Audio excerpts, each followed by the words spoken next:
First question is not a very controversial one. We heard about Gary Gold leaving Bath, apparently because of a disagreement over what the role of the DOR is. Now, you two guys have both been at two different clubs and seen that. What's your view as to what the job of the DOR is? Do you think it varies from club to club? Yeah, I think it does. I think there's a lot of head coaches at that environment with Mike Ford and Toby Booth as well, and I think some of the rumours we heard, obviously I heard as well, is that he was obviously offering a lot of opportunities for people to go there, and Bruce Craig wasn't too keen on that, and also he had a totally different mindset of how he wanted to play to what Mike Ford and Toby Booth wanted to play.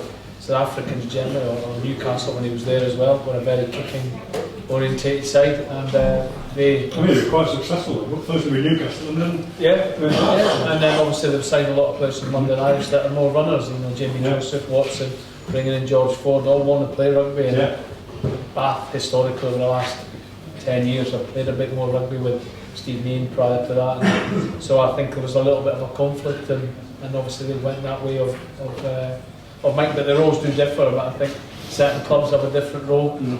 And other ones, you know, like other ones. So what?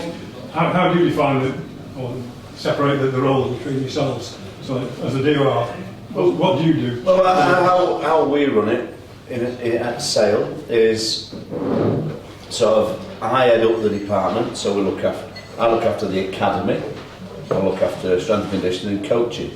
What Brian does as head coach, he puts the philosophy and the structure and the strategy of how we play it. Then I go into a subordinate role to Brian with Pete, and we look after the forward pack, and we all have our input of how we play. We all have we pick the team with ourselves and Mike Forshaw, who couldn't be here tonight, and we all put our team down, keep it folded over, and we name our team at the same time. And if we argue the toss over one or three players, then ultimately Rush would have the say, and if we didn't agree, then I'd have the say.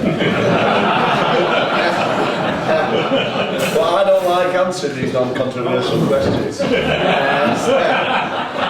On a serious note, to this day, you know, a lot of certainly the media go back to what happened the first months of last year, all the rest of it. We've got over that, you know, new stadium, new team, all the rest of it. Calendar year-wise results, January to January, they're really positive for us, because what we have is a clear direction of what my role is, what Brian's role is, what the Pete and Mike's roles are, and I think there's just the clarity that we now have and that we try to keep. So again, well, I'm good at different things to Brian and Pete and Mike, and they're also good in their areas, and we seem to have got that ingredient right. As well as being forwards, I've heard your role mentioned as transition coach. What exactly do you do with that?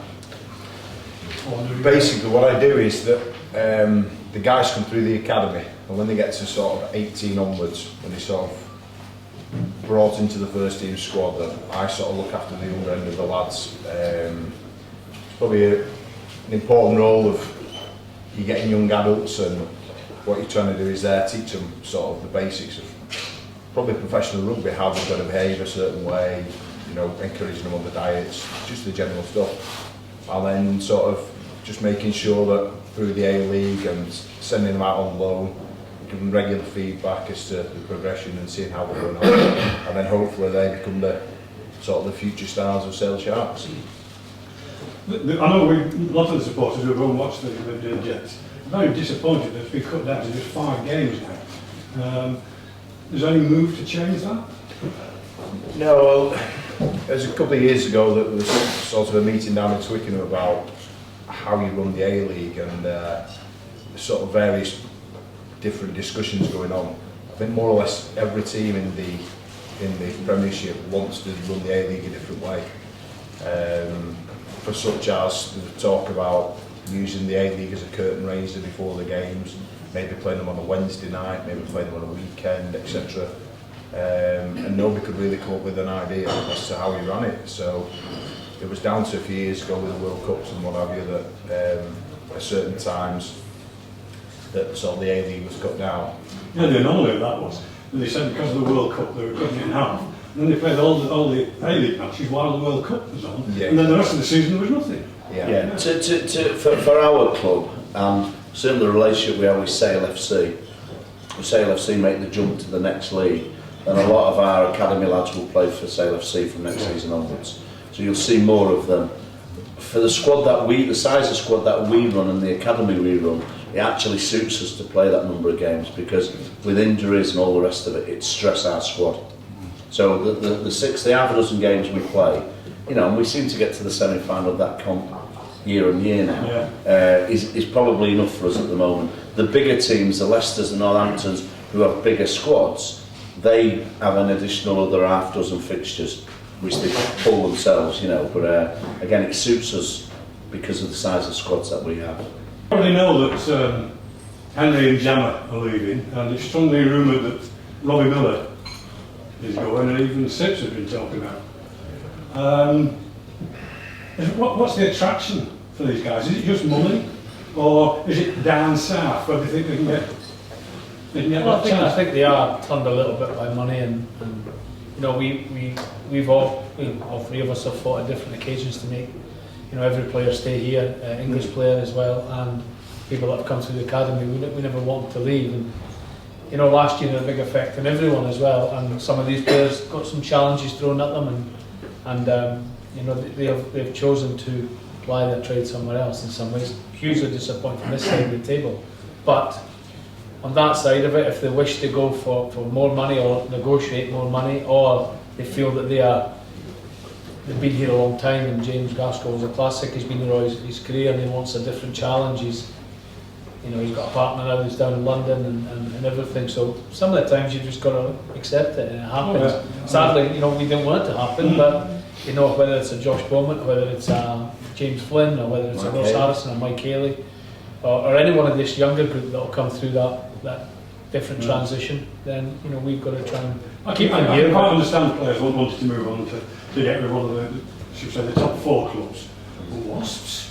I think sometimes too, when we've had many a discussion, we are deemed a little bit unfashionable as well. Yeah. So, look at the England squad that was picked, the Saxon squad, the under-20 squad, the 18s, the 19s. There's a rare sprinkling of Sale or Northern talent in there. Whereas playing with a James Wade might get Robbie picked. Well, you watched his performance last weekend. It's irrelevant who's playing. It is about Robbie, and this club has got him to that position. Yeah. Henry Thomas has got here because of this club. Yeah. And more players should see it like that. And the England selectors should see it like that. They must still see this. If you're not in the top 4, it doesn't mean you're a bad player. No. Being second choice at a Leicester or a Sarries and playing 10 games a year somehow does get some of these players picked, which is the hard battle we've got. We've got to try and change that with consistency amongst us and above. I mean, it's notable at Sarries, apart from South Africans, the majority of the players are from the north of England. Yeah, I think that's good for us, isn't it? Our biggest disappointment was Jammer, to be honest. Henry is going back home in his eyes. And we can be fair to say that none of them are really going for the money in this occasion. Henry feels, in his opinion, he will get a chance to play for England, better chance to play for England than playing for Bath. And however much we go through it with these lads and their representatives, Henry Thomas would play more first team rugby here than he will do at Bath, being second choice to the England first choice tight head. Now that seems to have been taken out of the equation, and this is my decision and I'm going. Rob Miller has decided he thinks he also will have a better chance to develop playing with Christian Wade and these guys. And what we've stressed all along is, look, stay with us. We've got the same kids coming through it. We've got the same mixture, combination of senior players, young players coming through, and it works. It's worked for 15 years since I've been coaching. It worked when Brush was captain 14 years ago, when Hodgson, Cueto, Chris Jones, Andrew Titterell, all those came through, and it'll work again. They have decided not to do that. So we take a decision that there's no point crying over spilt milk. Mike Haley will come through. Josh Beaumont will come through. Other players will come through, and that's what we have to do. As we've said, if you just said, lots of players, if they're not South African, are from the north of England. As we know, statistics prove 65–70% of all England teams picked are people from the north, either born or schooled within 40–50 miles of here. That won't change. What we've got to do is just make sure Ray Unsworth, with those 500 kids in the academy, the sieving process is right and we get the best of the crop. And then it's up to us. In our book, we've had 3–4 great years out of those 3 lads. And, you know, we'll shake hands and they'll leave at the end of the season. They promised us they'll play, put the bodies on the line for us, and, you know, it's another opportunity for somebody else. And that's the only way we can look at it, really.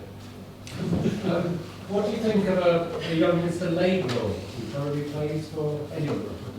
Roy's a very good player.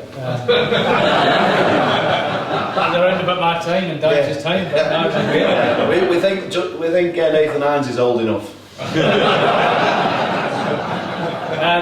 No, I think Greg's a wonderful little player. He obviously he's having a look around and seeing what options he has. You know, as there's a few other scrum halves in there. With obviously Dwayne was another one that wasn't mentioned that has had an offer and an opportunity to coach after playing at Bristol. So we are looking for a top class 9. He fits the bill in terms of character-wise, person-wise, and he wants to be a 9. Which I think his previous 4 or 5 years has been playing 9, 10, goal kicker. He wants to really have a crack at 9. We would love it to come here, but so would a lot of the French teams and a few other English ones. So he's one of a few we're talking to, and but he is a good little player, and as I say, fits a real character around what we are, and the 4 coaches and how we conduct ourselves. He'd give as good as he gets in the back and the front, so that suits us. Down to favourite subject, salary cap, increase, positive or negative? Negative in the grand scheme of things, because the only people who benefit are the players who get more money. If the salary cap increase would have been with a stipulation that you've got to put 5-year academy players into your senior squad and the money was divvied up that way, then fine, but it isn't. It's still same 34 players will just get £500,000 extra split between them. So for the game, not a good thing. And as we know, most of the professional clubs, with the exception of maybe 3, are all insolvent in reality, and they rely on a benefactor as we do to keep us up there. So the downside is players get more money, and we need more people to come, more sponsors to come, just to tread water at this level. So to answer the question, my opinion, a downside.